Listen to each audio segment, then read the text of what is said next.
Hi there guys, how are you? Now in this video, I'll talk about affect theory. So what is affect theory and how can we apply it to literature, English literature? So if you are a student of UGC NET English, then this video will be very useful. Now also keep in mind that as I had told you earlier in an earlier video, that there are some YouTubers who have launched their own new syllabus of UGC NET English just to sell their expensive courses. So what I'll do is, on all of these issues, I'll make a video for free. Just subscribe to the YouTube channel. You'll get all the updates. And for this, you don't have to join any expensive course. You might ask, why am I providing all of this for free? It's because from all of these issues, all of these topics, बहुत कम ही questions होते हैं जो आते हैं exam में. But having little bit of more knowledge is always useful. So if you want to understand all of these, whether it be affect theory, whether it be digital humanities, ठीक है, or any of these, or even this, ठीक है, I'll cover all of this one by one. And also keep in mind that I've already made a video on digital humanities. उसको आप देख सकते हो हमारे YouTube चैनल पे जाके. And one more thing, if you are looking for UGC NET English coaching, then aim for something of high quality as well as affordable. So aim for quality and affordability. And if you get time, visit literaturemantra.com. You'll get a complete coverage of the UGC NET English syllabus at a very, very affordable price. And this is our website, literaturemantra.com. So let's begin affect theory. Okay? So what is affect theory? Affect theory is a dynamic interdisciplinary field dedicated to investigating the nature of affects. So two things, it is interdisciplinary in nature and dedicated to investigating the nature of affects. ठीक है? And what is the meaning of affect? See, affect verb भी है और noun भी है. So what is the meaning of the noun? Affect basically is a particular type of emotion or mood or a reaction such as the expressions on someone's face that shows they are feeling this. मतलब feeling that particular emotion or mood. ठीक है? A particular type of emotion or mood or a reaction such as the expressions on someone's face that shows they are feeling this. ठीक है? So these are fundamentally understood as pre-personal non-conscious bodily intensities. ठीक है? ये अच्छा एक definition है, एक ही phrase में sum up कर दिया. Pre-personal non-conscious bodily intensities and forces that significantly precede and shape our more nuanced emotional responses. ठीक है? The field, which is affect theory, originated with the psychologist Sylvan Tompkins. ठीक है, ये नाम याद रखना काफ़ी important है. In the 1960s, and has since been profoundly developed and adopted across various academic disciplines, including critical theory, philosophy, and cultural studies. So, affect theory is not limited to something that we apply or use in literature. It can be applied in critical theory, philosophy, as well as cultural studies. ठीक है? A key foundational concept within affect theory is the crucial distinction it draws between affects, emotions and feelings, arguing that affects are the raw underlying energies from which more defined emotions and feelings emerge. So what is the difference between affect, emotion and then feeling? So affect theory distinguishes between all of these three. ठीक है? और affect क्या है? It is raw underlying energies from which more defined emotions and feelings emerge. So affects come first, emotions and feelings come later. उसके बाद देखो, what is the difference between affect, emotion and feeling? Let's try to understand it in slightly more detail. To clarify the core distinctions, affect is characterized as raw, unformed and precognitive intensity or charge. ठीक है? This is a good definition. It manifests as a physiological or bodily disturbance, such as a sudden flush, a shiver, or a surge of energy, which may not yet be consciously named or clearly attributed to an object. Affect is often conceptualized as residing in between subjects and objects. ठीक है? It is something in between. Operating in a realm of pure intensity. उसके बाद emotions देखो. Emotions क्या है? Emotions in contrast is a more organized, subjective and culturally mediated experience. ठीक है? Emotions are typically named, for example, joy, anger, fear, and are consciously tied to specific objects or situations, involving a cognitive interpretation of the underlying affects. ठीक है? Finally, feeling. ठीक है? Refers to the conscious subjective experience or interpretation of an emotion representing how an individual personally understands and internalizes their emotional state. Okay, so this is the difference between affect, emotion and feeling. So now that we have understood the distinction between the three, what are the key tenets of affect theory? ठीक है? Because distinction समझना बहुत ज़रूरी था. The basic meaning of affect, that was important to understand. What is the meaning of it? Now, what are the key tenets or key characteristics or key principles of affect theory? ठीक है? Affect theory rests on several crucial tenets. Firstly, it posits that affects are non-representational. Now, if anybody asks you what is the nature of affect, it is non-representational and pre-linguistic. Okay, meaning that they operate before the formation of language and conscious thought, making them inherently difficult to fully articulate in words. Okay? So they cannot be articulated fully in words. Secondly, affects are seen as capable of contagion and circulation. Now, contagion is a word that is often used when we describe some disease that spreads rapidly. Okay? So affects are seen as capable of contagion and circulation. So affect can spread to other people or other communities. They can transmit and spread between individuals and groups, profoundly influencing collective moods, social dynamics and even political movements. Often described as sensing the vibe of a crowd. ठीक है, vibe. ये word अगर आपको पता है, then you understand what it means. Thirdly, affect theory challenges the traditional notion of emotions as solely internal states of an individual subject. Instead, it argues that affects are deeply shaped by and participate in. ठीक है, they are shaped by and participate in broader social, cultural and historical contexts, functioning as forces that move through and connect bodies. Lastly, the field emphasizes a focus on what bodies do. Okay, human bodies do, exploring how bodies are impelled, what they desire, and how they are moved by forces that often lie beyond the realm of pure reason. So, affect is something that also relies or is in the realm of pure reason, not in the realm of pure reason, something beyond that, even beyond linguistic articulation. ठीक है? Of course, some amount of articulation can be done, but not fully. कहने का ये मतलब है. So उसके बाद सवाल उठता है that how can we apply affect theory to English literature to analyze texts better? See, affect theory provides an innovative analytical lens for English literature, enabling scholars to move beyond the sole focus on text's semantic meaning.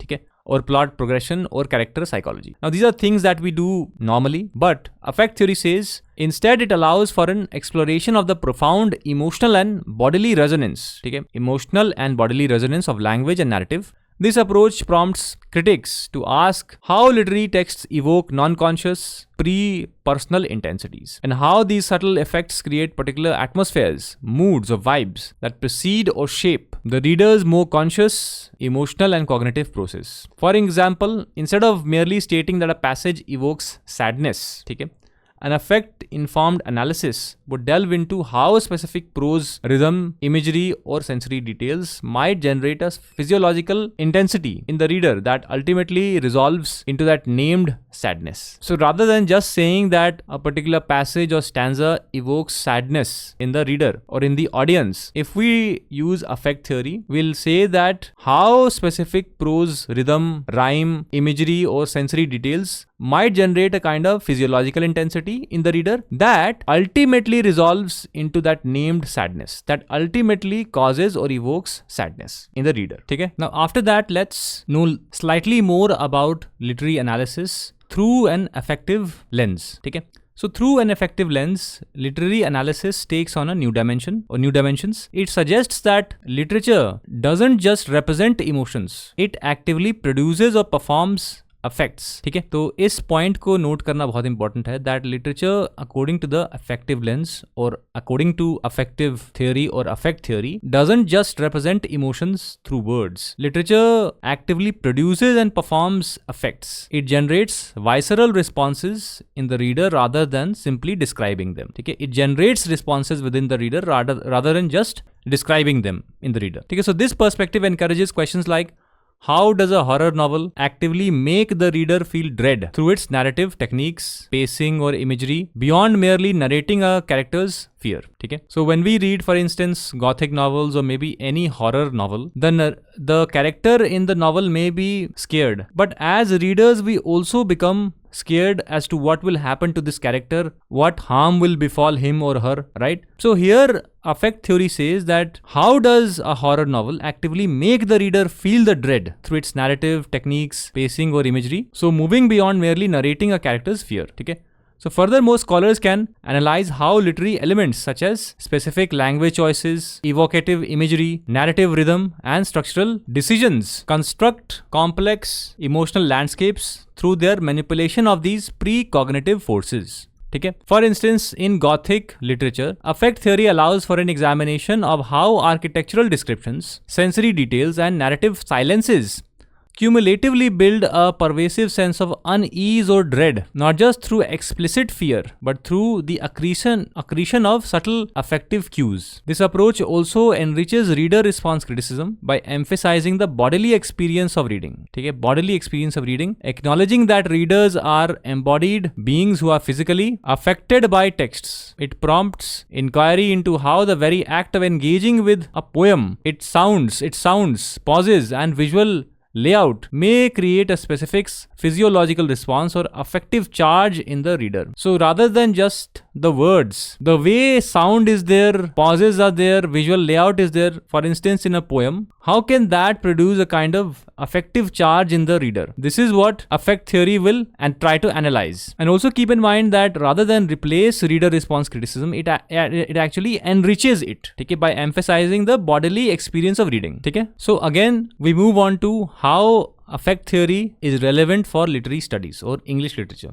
Okay? Keep in mind that whatever theory you study, it should be relevant for the exam. It should be relevant for English literature since we are students of English literature. Okay? So affect theory holds significant importance in literary studies for several reasons. It profoundly enriches reader response criticism by deepening our understanding of how texts move us, how they move us, not that whether they move us or not, how they move us, extending beyond purely intellectual engagements to encompass our visceral reactions. Okay? Now, before I explain this, first of all, you should know what is the meaning of visceral. Visceral का क्या मतलब होता है? See, as a definition, visceral is an adjective and just means based on deep feeling, emotional reactions rather than reason or thought. ठीक है? Something that is based on deep feeling and emotion rather than reason or thought. उसे कहते हैं visceral. So यहाँ पे यही चीज है, extending beyond purely intellectual engagement to encompass our visceral reactions. It is particularly useful for analyzing ambiguous, uncomfortable or difficult to articulate affects such as shame, boredom or collective disorientation, allowing for a nuanced exploration of emotions that defy easy categorization. Furthermore, affect theory offers a critique of traditional literary approaches that might be seen as overlying focused on cognitive meaning or socio-political critiques, advocating for greater attention to the powerful, non-discursive forces at work in literary experience. Ultimately, it encourages scholars to shift their fundamental question from what does this text mean? Okay, now earlier, before affect theory, what is it that we ask? What is the question that literary scholars ask when they analyze literary texts? What does this text mean? Of course, it can mean through different ways, but what does it mean? This is a question which shifts or changes and becomes what does this text do? Okay, this is the result of applying affect theory. Okay, what does this text do and how does it move me? These are the questions that affect theory will ask. Or how the characters or the collective. So how does it move me or the characters which we are reading about, or a collective group, thereby opening new avenues for profound literary insights. Okay? So just as a quick recap, remember that affect theory has to be read only from its relevance to literature. Okay? Because it is not just limited to literature, it can be applied in any discipline. Philosophy, critical studies, cultural studies, but we will limit ourselves to how affect theory is applied in literature, in analyzing literature. Okay? So in conclusion, affect theory provides a crucial vocabulary and conceptual framework for understanding the visceral, non-conscious and often contagious forces that profoundly shape our experience of literature. It serves as a powerful reminder that literature engages not merely our intellect but also our bodies, our senses, our deepest, often unspoken responses to the world around us. Okay, so our intellect is not the only thing that is engaged when we read literature, but also our bodies also become, our senses also become engaged, and our deepest, often unspoken responses to the world around us. Okay?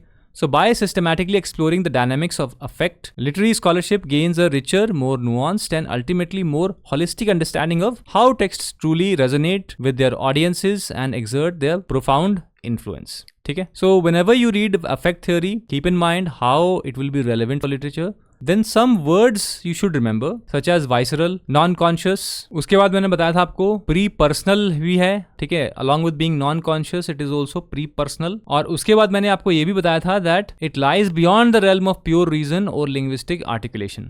ठीक है, so these are some characteristics of affect theory और affective analysis of literature. ठीक है, तो ये आप words याद रखना. Even if you understand these words, it will help you recall what affect theory is, ठीक है, in the exam. And remember, if you get time, visit literaturemantra.com. ठीक है, we provide a comprehensive coverage of UGC NET English syllabus at a very affordable rate.